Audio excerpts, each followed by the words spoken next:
Hello students, I myself SS Solanki from Solanki classes। वैसे तो आपको कॉलेज का जो गूगल मीट है उससे जो ऑनलाइन क्लासेस चलाई जाती है उससे आप अपनी स्टडी कर रहे हो, बेटर है। पढ़ाई का तो जो भी तरीका हो, जैसा भी हो, हमें ज्यादा से ज्यादा स्टोर करना चाहिए। लेकिन आपको सजेस्ट करना चाहेंगे, आप हमसे इंटरकनेक्ट हो, आप अपना व्हाट्सएप नंबर हमें दीजिए, हमें मोबाइल पर सेंड कीजिए। हम अपने यूट्यूब के जो लेक्चर्स हैं जो आपके बहुत काम के हो सकते हैं वो आपके व्हाट्सएप नंबर पर सेंड करेंगे। लेकिन वो तभी आपके पास पहुंच पाएगी जब आपका व्हाट्सएप नंबर हमारे मोबाइल से इंटरकनेक्ट होगा, अदरवाइज नहीं। एक्चुअली हमारा मेन फोकस है आप लोगों की पढ़ाई को सही रखना। आज के दौर में जहां हमारी एजुकेशन बहुत डिस्टर्ब हो गई है, इस प्रेजेंट टाइम के जो बच्चे हैं वो पास्ट टाइम के जो स्टूडेंट्स रहे होंगे, फ्यूचर के जो स्टूडेंट्स आएंगे, उनके कंपैरिजन में पढ़ाई का लेवल का थोड़ा सा भी डाउन है। तो हम चाहे बुक से डायरेक्ट स्टडी करें, चाहे किसी भी माध्यम के जरिए अपनी पढ़ाई रखें, हमें पढ़ाई करनी चाहिए। तो एक बार आपको फिर एडवाइस करेंगे, आप अपना व्हाट्सएप नंबर हमारे मोबाइल पर आप भेजिए। मोबाइल नंबर आप उसे नोट कर सकते हो, 2 नंबर से 92 90 58 48 54 34। एक तो ये नंबर है हमारा फोन नंबर, दूसरा है 7991293325। इसमें से किसी भी नंबर पर फोन करके अपना नाम, मोबाइल का व्हाट्सएप नंबर आप सेंड करिए। अभी जो क्लासेस का टाइम है हमारे जो यूट्यूब के माध्यम से हो रही है, हम अपने क्लासेस को यूट्यूब चैनल पर डाउनलोड करते हैं, लेकिन आपको यूट्यूब पर देखने की रिक्वायरमेंट है नहीं कि वहां से आपको क्लास नहीं मिल पाएगी। आपका जब व्हाट्सएप नंबर हमारे मोबाइल से इंटरकनेक्ट हो जाएगा, जुड़ जाएगा, तो जब हमारी क्लास स्टार्ट होगी, अभी जो टाइम है वो 8:15 बजे का, शाम को 8:50 PM। तो जैसे आपका मोबाइल हमारे मोबाइल से इंटरकनेक्ट होगा, अपना वीडियो हम आपके व्हाट्सएप पर सेंड करेंगे, आपको लिंक भेजा जाएगा और उस लिंक से आप हमारे उस वीडियो को देख सकते हैं। साथ ही साथ प्रॉपर जो नोट्स होंगे जो वीडियो में हमने बनाए हैं वो भी टाइम टू टाइम आपके पास भेजते रहेंगे। यानी मेन फोकस है आपकी पढ़ाई के लेवल को बेटर बनाना। तो आप चाहे तो ऐसा कर सकते हो। अब वो पढ़ाई का जो हमारा टॉपिक चल रहा है उसमें नेक्स्ट टॉपिक है दैट इज लंबाई का मापन, मेजरमेंट ऑफ द लेंथ। आप किसी भी चीज का मेजरमेंट करो, आप लंबाई का मापन करो, आप दरबार का मापन करो, तो मेजरमेंट के 2 तरीके होते हैं। एक होता है डायरेक्ट मेजरमेंट, एक होता है इनडायरेक्ट मेजरमेंट। डायरेक्ट मेजरमेंट का मतलब ये हो गया, जैसे हमारी कॉपी पर एक लाइन खींची हुई है, आज का स्लाइड का आप मेजरमेंट करो, स्लाइड को आप मापो कितनी बड़ी है, तो आप स्केल लेके चलोगे और स्केल से आप उस लंबाई को नाप लोगे। तो डायरेक्ट मेजरमेंट सीधे सीधे हमने किया,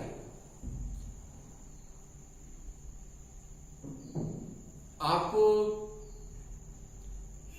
चीनी का अगर आपने द्रव्यमान ले रहा है तो उसको जो तराजू होता है उसमें जो बाट रखे होते हैं उनकी सहायता से आप डायरेक्ट मेजरमेंट कर सकते हो। तो ये हमारे सीधे सीधे मापन होते हैं, सिंपल मापन होते हैं, तो इनकी कोई बात नहीं है।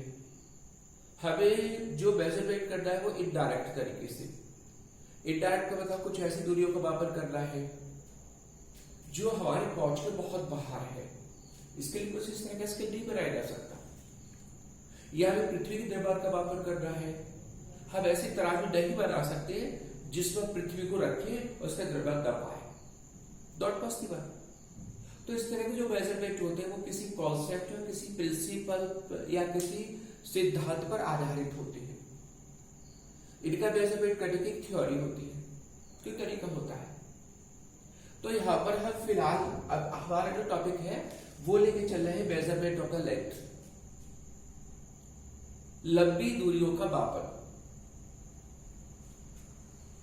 कई मेथड है जिसमें हमारा पहला मेथड यहां पे लेके चल रहा है, that is the parallax method, लंबन विधि।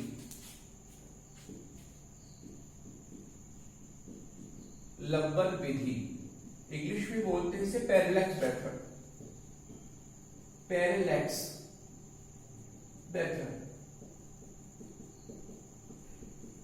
पहले आपको ये बता व्हाट इज द पैरेलैक्स, लंबन होता क्या है।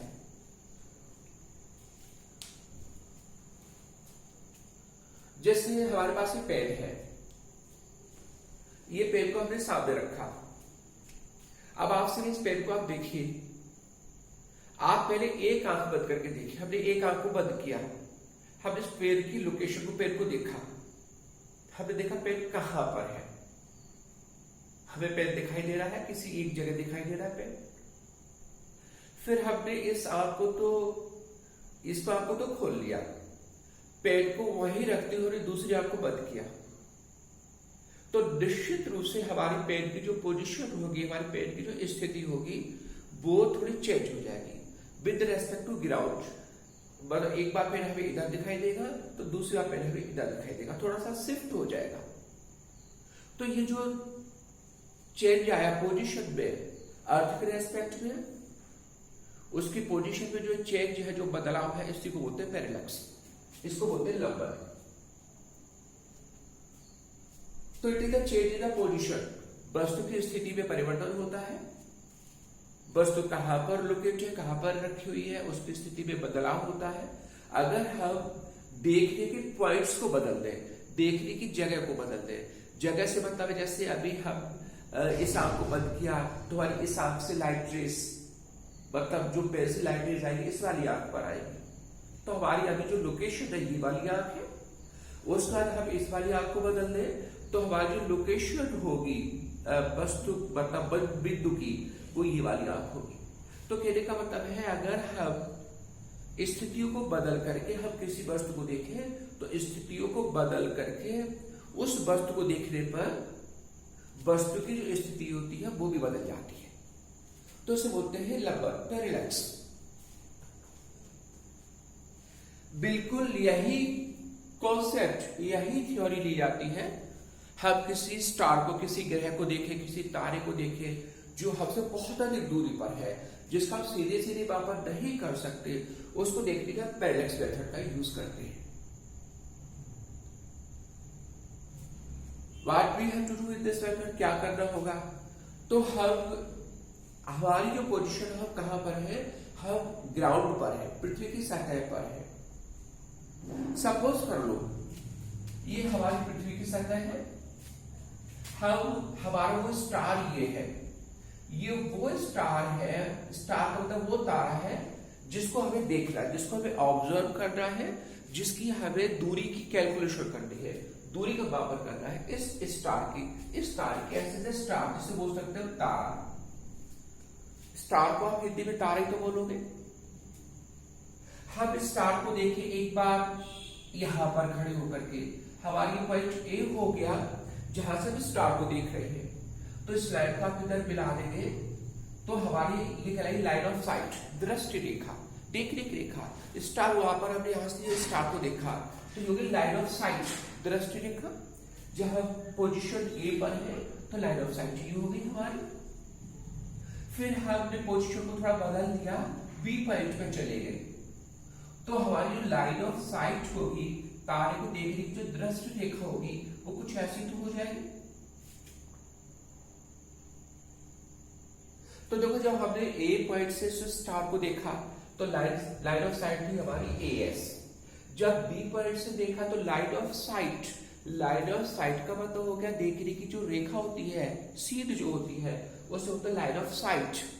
तो लाइन ऑफ साइट जो है वो बीएस है, पहले थी एएस अब है बीएस।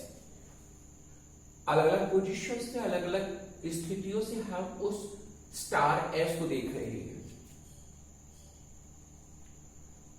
अब अगर किसी तरीके से इस एंगल का मेजरमेंट हो जाए, इस कोण का मापन हो जाए, जिसे बोलेंगे पैरेलैक्स एंगल, जिसे हम लंबन कोण कहते हैं, तो theta is the parallax angle.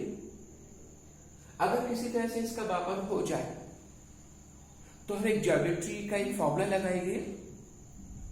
कौन सा होगा अभी आपको बाद में बताएंगे। तो इस थीटा का अगर मापन हो जाए तो हम इस स्टार की दूरी, पृथ्वी से कितनी दूरी पर यह तारा है, उसको कैलकुलेट कर सकते हैं आसानी से। इस एंगल का आप मापन कैसे करते हो, इसके लिए हमें एक काम और करना होगा। ये हमारा ऐसा स्टार है जो पास का है, ज्यादा दूरी पर नहीं है तो पृथ्वी से दूर लेकिन बहुत अधिक दूर नहीं है। अब हम एक ऐसा तारा भी चूज करके चले, चुन के चले जो पृथ्वी से ज्यादा दूरी पर है, अधिक दूरी पर है। Let it is the star S1। ये स्टार दो S डैश दूसरा स्टार है जो ज्यादा ऊंचाई पर है। हमने उसको ए से देखा, S डैश को, लाइन ऑफ साइट ये हो गई, ये हमारी दृष्टि रेखा हो गई AS डैश। अब देखो जो स्टार बहुत अधिक दूरी पर होगा उसको हम पृथ्वी के किसी भी बिंदु से प्रेक्षित करें, वो हमें ऊपर ही दिखाई देगा, ऐसा दिखाई देगा वहीं पर है। फॉर एग्जाम्पल जैसे आप सूर्य को देखो दिन में, तो आप यहाँ पर अपने घर पर हो, आप सूर्य देखोगे आपको ऊपर दिखाई देगा। आप विद्यालय पहुंच जाओ, वहां से सूर्य देखोगे तो भी तो आपको अपने सर के ऊपर दिखाई देगा। तो जो वस्तु बहुत अधिक ऊंचाई पर होती है उनकी लोकेशन, उनकी जो स्थिति होती है, देखने की जो पोजीशन होगी वो नहीं बदलती, वो वही दिखाई देते हैं। तो हमने एस डैश वो स्टार लिया जो बहुत अधिक ऊंचाई पर है, तो ए से देखा हमें ऊपर दिखाई दिया, बी से देखेंगे तो भी हमें ऊपर दिखाई देगा। तो जब बी से देखेंगे तो एस डैश को हम इधर बढ़ा लेंगे, उसके ऊपर ही तो हमें दिखाई देगा। तो बी के ऊपर जो पॉइंट होगा वो इधर ही तो होगा। तो ये बी से देखेंगे तो एस डैश हमें यहां पर दिखाई देगा, उसी जगह ऊर्ध्वाधर पोजीशन एस डैश। तो देखो हमें क्या एक बार बात को रिपीट करते हैं। सबसे पहले एस वो स्टार है, वो तारा है जिसकी हमें दूरी की कैलकुलेशन करनी है। इसके लिए हमने पृथ्वी में दो परीक्षण बिंदु लिए, ये जो बोलेंगे ऑब्जर्वेशन पॉइंट। एक ऑब्जर्वेशन पॉइंट हमने ए लिया, दूसरा ऑब्जर्वेशन पॉइंट बी लिया, परीक्षण बिंदु। हमने लाइन ऑफ साइट एएस खींची, लाइन ऑफ साइट बीएस खींची। उसके बाद हमने एक और स्टार लिया, ऐसा स्टार लिया जो इस स्टार से ज्यादा ऊंचाई पर है, इसके कंपैरिजन, इसकी तुलना में बहुत अधिक ऊंचाई पर है। तो देखो जो बहुत अधिक ऊंचाई पर स्टार होगा, जो तारा होगा, उसे हम ए से देखेंगे तो हमें अगर वो ऊपर दिखाई दे रहा है तो बी से देखने पे भी हमें ऊपर ही दिखाई देगा, कुछ ऐसे तो होगा।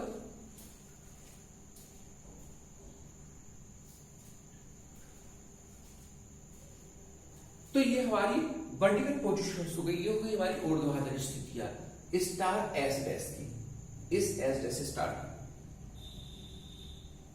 अब हमें एक काम करना होता है, हमारी जो ये ऊर्ध्वाधर पोजीशन है जिसे बोलते हैं वर्टिकल पोजीशन, एकदम सीधी लाइन तो है, हम इस एंगल का मापन करेंगे। इसे मान के चलेंगे that is a phi 1 angle या theta 1, let this angle is theta 1 और ये एंगल आप लेंगे इसे मानेंगे थीटा 2।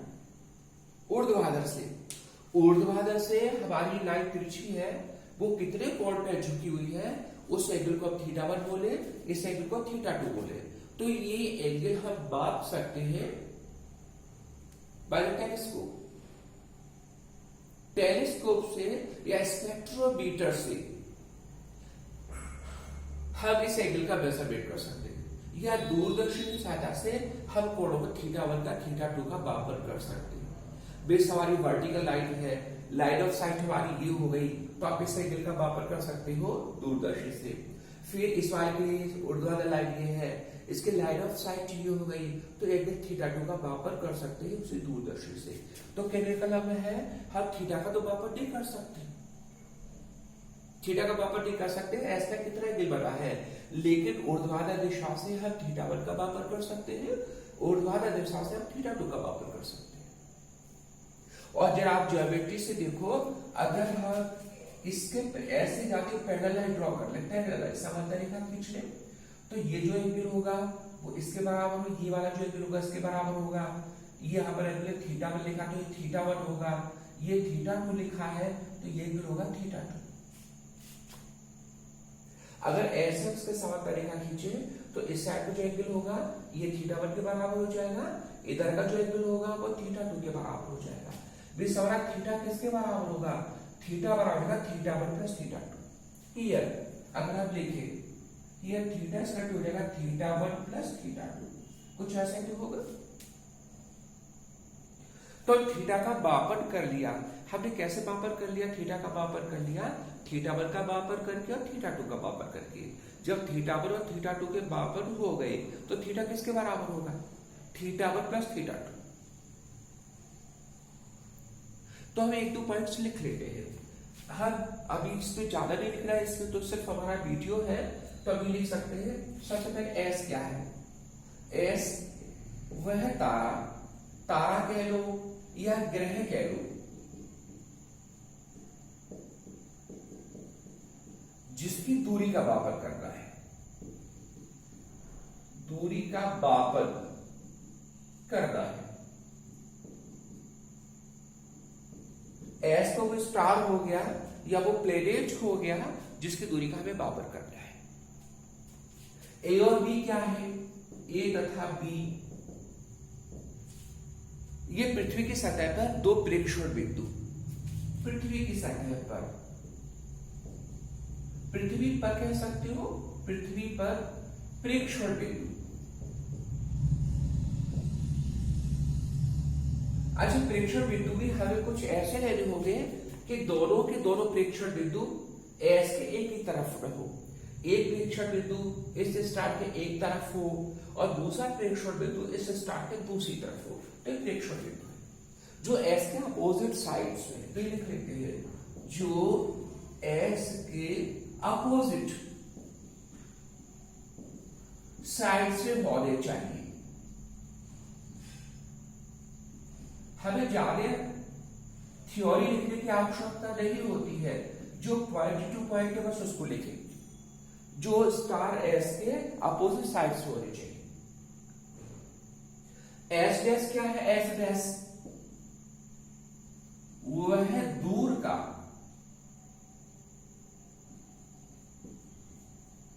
दूर का अन्य स्टार, अन्य तारा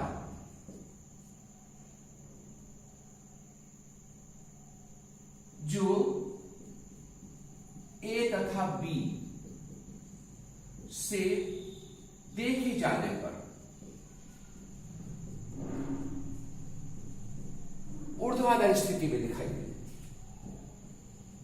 सदैव ऊर्ध्वाधर, सदैव ऊर्ध्वाधर दिखाई दे, कुछ ऐसा ही तो है।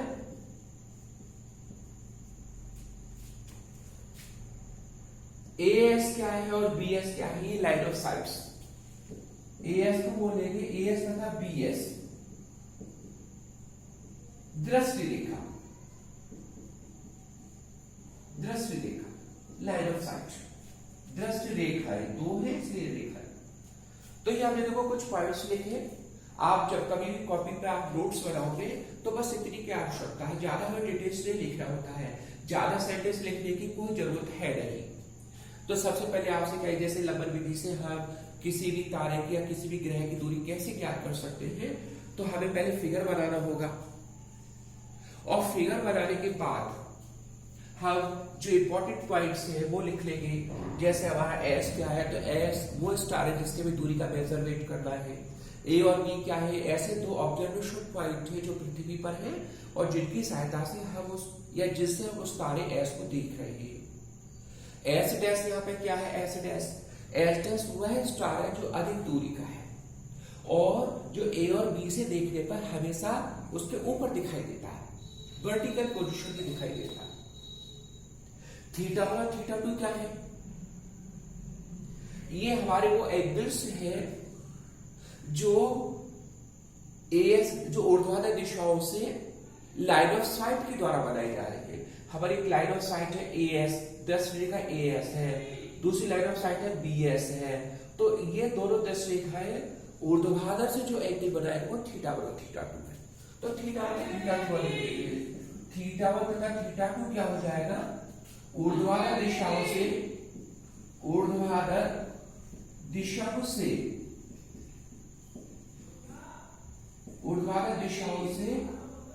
दृष्टि रेखाओं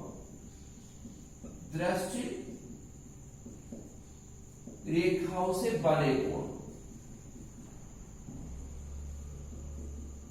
कुछ ऐसे तो है।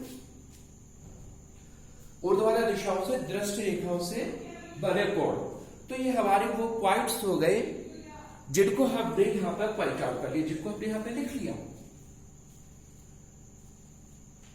अब हम कैलकुलेशन कैसे करें, दूरी की मापन कैसे करें, तो अभी हम इस सबको रफ कर दें।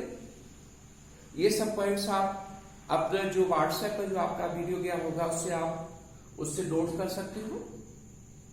कॉपी में आप नोट बनाते जाए, मतलब रेगुलर वे में, क्योंकि हमें नहीं मालूम, आप सबको भी नहीं मालूम ये ऑनलाइन क्लासेस का ये जो ड्यूरेशन है, ये जो पीरियड है कब तक बना रहा है। तो पढ़ाई हमारी रेगुलर चलती रहनी चाहिए, उसमें कोई स्टॉपेज न हो। तो ये सब पॉइंट्स आपने नोट करनी होगी, आप नोट कर लीजिएगा एकदम प्रॉपर वे। अब हमें कैलकुलेशन कैसे करेंगे, हमारा जो स्टार है उसकी दूरी कैसे निकालेंगे। अब इस सबको कर देते हैं रफ, इसको मिटा दे रहे हैं। ये हमने देखा इसलिए क्योंकि केवल आप सुनने से आपकी बात उतनी दिमाग में नहीं रहेगी, जो हमने आपका बोर्ड पे लिखा उसको देख करके लिखने से। अब सपोज कर लो हमारी ए से लेकर एस तक की दूरी स्मॉल डी, ये दूरी स्मॉल डी होगी, बराबर होगी। एक्चुअली हमारा जो स्टार एस है वो ज्यादा दूरी पर है, पृथ्वी से अधिक दूरी पर है। तो हमारी चाहे ये जो दूरी होगी, चाहे ये वाली आप दूरी कह लो, ये सब लगभग डी की तो बराबर होगी, ये डिस्टेंस भी तो डी हो जाएगा। पृथ्वी से दूरी आप ए और बी पॉइंट जो होते हैं वो बहुत पृथ्वी पर बहुत अधिक ज्यादा दूरी पर नहीं लेके नहीं चलते। ए और बी को जो लेके चलते हैं थोड़ा पास में ही लेके चलेंगे। तो ए और बी को पास में मान के चलेंगे तो दूरी हमारी ए से लेके जो एस तक की होगी या बी से लेके जो एस तक की होगी, या अगर बिग पॉइंट जो सी लेके चले, सी से लेके एस तक की दूरी हुई लगभग सभी बराबर हो। तो यही हो जाएगी हमारी उस स्टार की दूरी जिसका हमें मापन करना है। अब उसको कैलकुलेट कैसे करें, अब थोड़ा ध्यान दीजिएगा। हमारा ए भी एक चाप है, हम एक चाप ऐसे बना सकते हैं। ए भी एक ऐसा चाप है जिसका केंद्र एस माना जा सकता है। Here we have to write ए भी एक ऐसा चाप है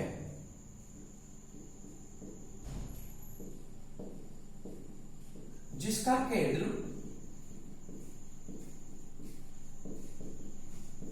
एस माना जा सकता है। एस होगा, यही तो होगा जिसका केंद्र एस माना जा सकता है।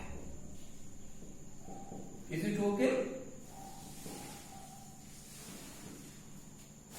अब जब ये चाप के फॉर्म में हो गया ये हमारी त्रिज्या के फॉर्म में हो गया, ये केंद्र में बना कोण हो गया। थीटा क्या है, जो एस हमारा केंद्र है वहां बना कोण ही तो हो जाएगा, केंद्र एस पर बना कोण। इसको एक्चुअली जो स्टार वो केंद्र का ही तो फॉर्म हो गया, केंद्र बना कोण। अब फॉर्मूला लगा के मैथमेटिक्स का कोण बनाता है चापटी त्रिज्या, ये तो फॉर्मूला होता है। नाउ कोण बराबर हमें फॉर्मूला क्या लगाना होगा, चाप बटे त्रिज्या। मैथमेटिक्स में है हमारा कोण है थीटा। लेकिन एक बात और ध्यान रखने की आपको आवश्यकता है, हमने आपको बताया जो आप न्यूमेरिकल्स करते हो तो जो भी वैल्यूज होती हैं उन्हें हम ऐसा पद्धति में लेते हैं, तो हमारा जो कोण थीटा होगा उसे हम लेके चलेंगे रेडियन में। इस बात को ध्यान रखना है। कभी आपको न्यूमेरिकल्स आ जाए और थीटा का मान अगर डिग्रीज में दिया हो तो डिग्रीज को हम किस में कन्वर्ट करेंगे, रेडियन में। तो थीटा वहां लिख लो RAD, रेडियन की शॉर्ट फॉर्म हो गई। इक्वल टू हो जाएगा चाप हमारा AB के बराबर होगा, AB हो गया चाप, चाप का निशान लगा दिया, और हमारी जो त्रिज्या होगी वो स्मॉल d, ये त्रिज्या स्मॉल d तो हो गई डिस्टेंस।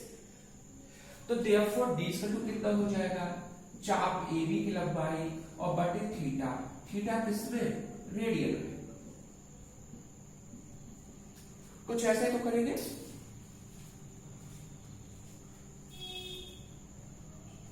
तो इस वाले फॉर्मूले से हम ये कर सकते हैं, स्टार की दूरी निकाल सकते हैं। तो हमारा कौन सा फॉर्मूला आ गया, इसे बॉक्स में बंद कर ले।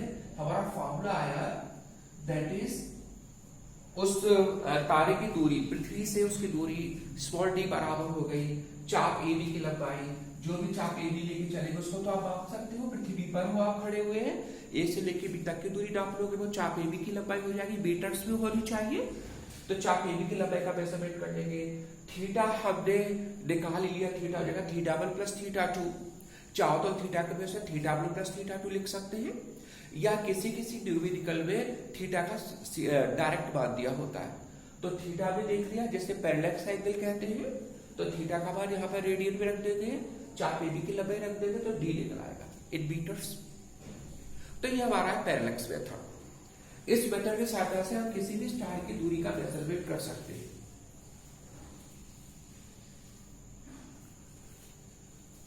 अब हम सहूलियत के लिए, बात को समझने के लिए हम एक छोटा सा न्यूमेरिकल लेके चलेंगे, क्योंकि जो हमारी थ्योरी होती है, जो कॉन्सेप्ट होता है, उससे अगर हम न्यूमेरिकल कर ले, सवाल कर ले, तो दोनों बातें ठीक हो जाती है।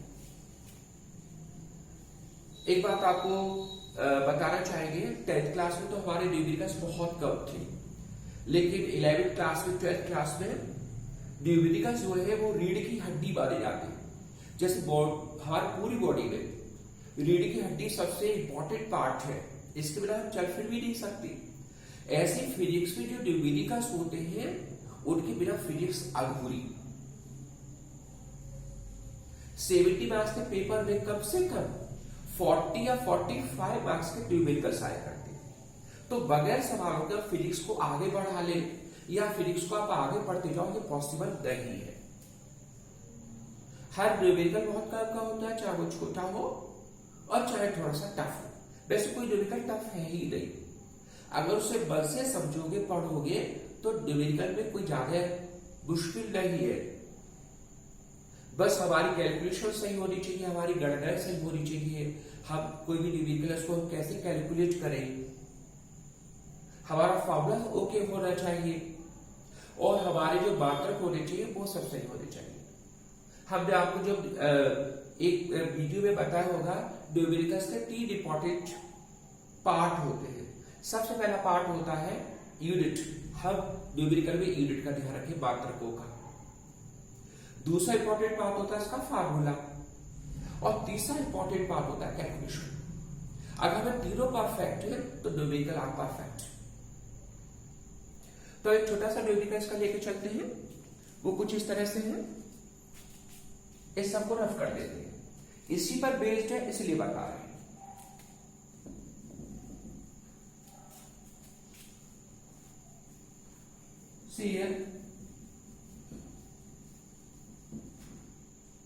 कुछ इस तरह का है।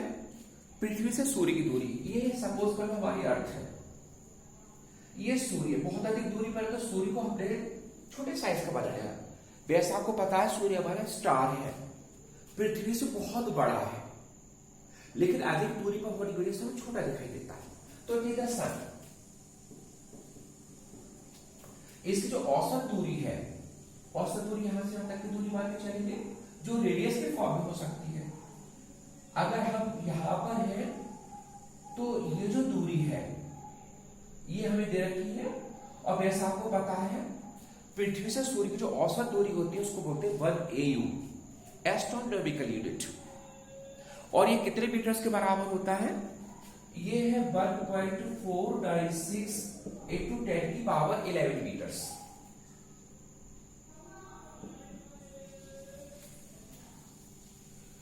ये होती है पृथ्वी से सूर्य की औसत दूरी, जैसे हम नाम देते हैं 1 AU। लास्ट पिछले वीडियो में आपको बताया था।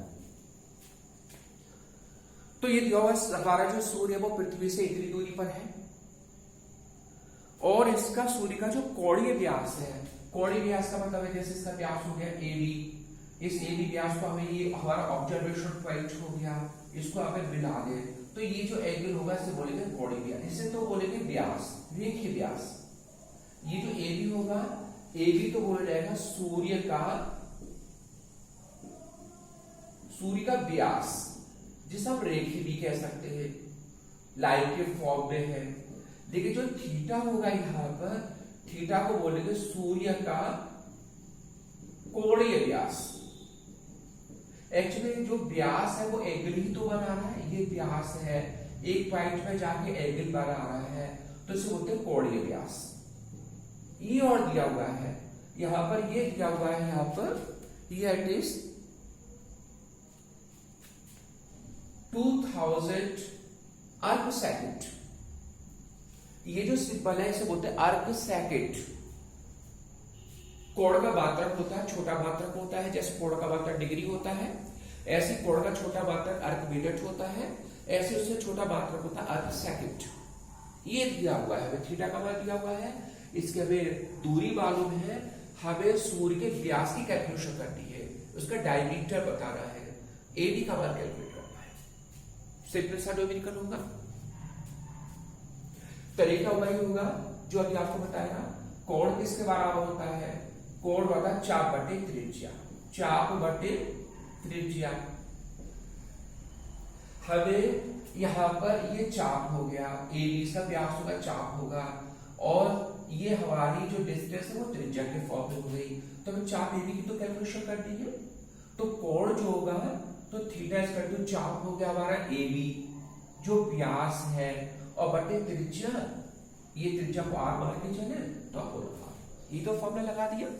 स्मॉल d मान लो, स्मॉल r मान लो, एक ही तो बात है।